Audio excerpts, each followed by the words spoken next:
So what I've done is I have brought with me first a little worksheet.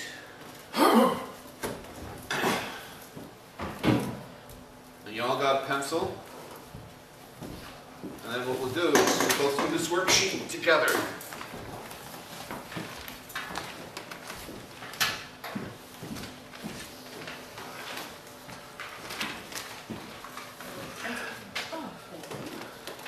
The idea is on this worksheet on the top to simply tell me, here,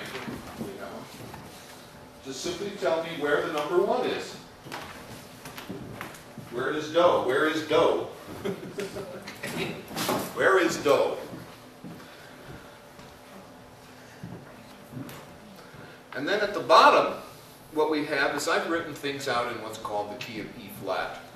And in the key of E flat, the bottom line is the number 1. So what I did is I drew that line in thicker, or I should say crookeder. So all the other lines that are nice and straight are not 1. The line that is crooked as hell is the number 1. And I've labeled on the side here all the lines. So you know where 1 is, that bottom line. And I've labeled two ledger lines below and 2 above. And what I want you to do is write down in front of each of these little notes, or write in the note itself, its number in relationship to that 1. You know, each of these are falling on a number. And what we're doing is we're reading in the key. The key happens to be that bottom line. So the very first note I'll tell you is the number 3. Right? If the bottom line is 1, space, then that second line will be the number 3.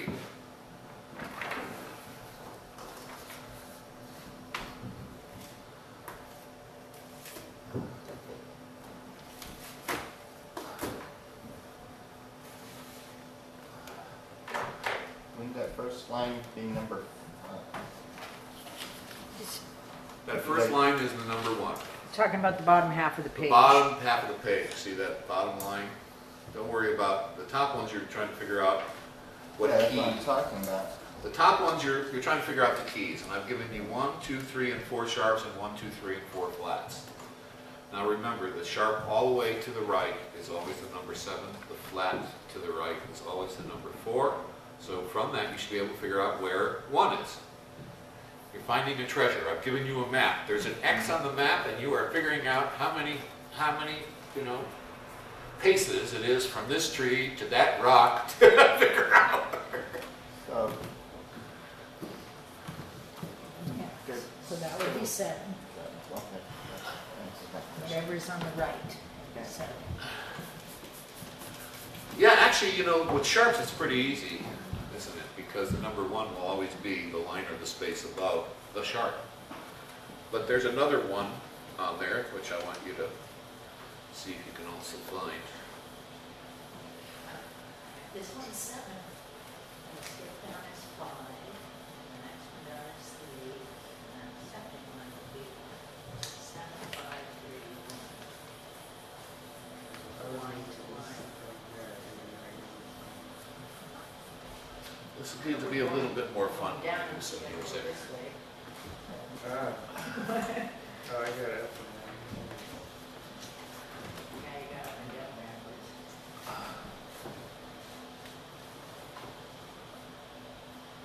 In that case, you would have had the right answer. Wrong direction. By the way, something we've learned over the years with these numbers that's kind of interesting. We've had a lot of students go home and come back, and they started with the numbers in the wrong place. And it turns out if you start playing in the key that you think you're in with the wrong number in the wrong place, but you remain consistent to what you did on the paper, the song will come out Still anyway. play right there. It'll play correctly, even if you numbered it wrong. As long as you play it back with the wrong numbers, what will happen is the correct key will come out anyway. It's a strange thing.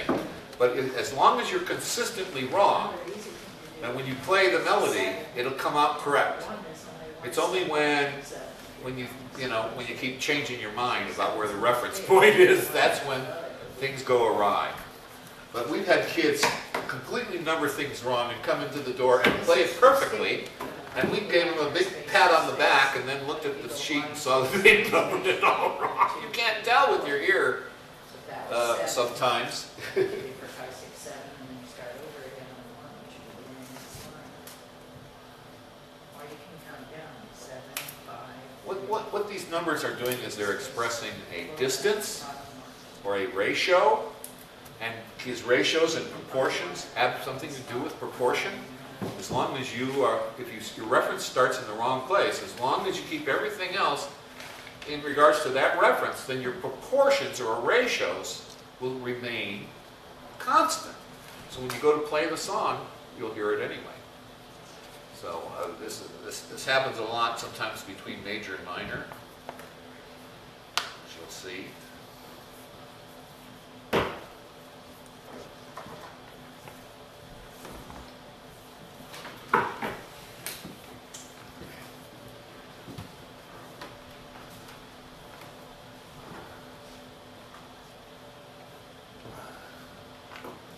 Too bad we can't find that stuff.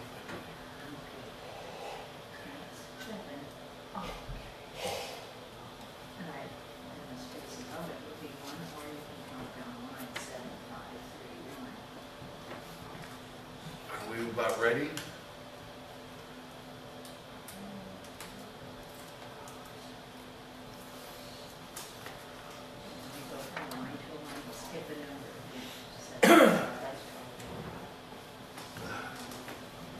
Are we roughly ready, folks, or maybe some not done with the test yet? I know it feels like a test, doesn't it? When I was a teacher, I always looked for a different word for this, but it's no matter what word you use, it still feels like a test. For those of you who are afraid of the word test, here's an assignment. Gee, Natch, it feels like a test. Here's a practice drill. See, Natch, it feels like a test. Here's a rehearsal.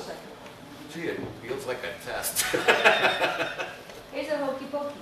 Isn't language funny? What's the hokey pokey? That's her name for it. Oh, yeah. Always the right one. By the way, this thing down here is not a melody. It does not make sense.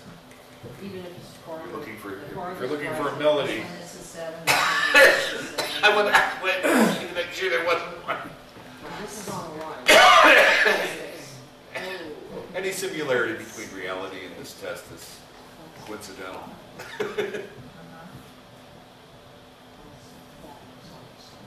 Space. If you start on a space, you gotta go down by spaces. Right. Or start on a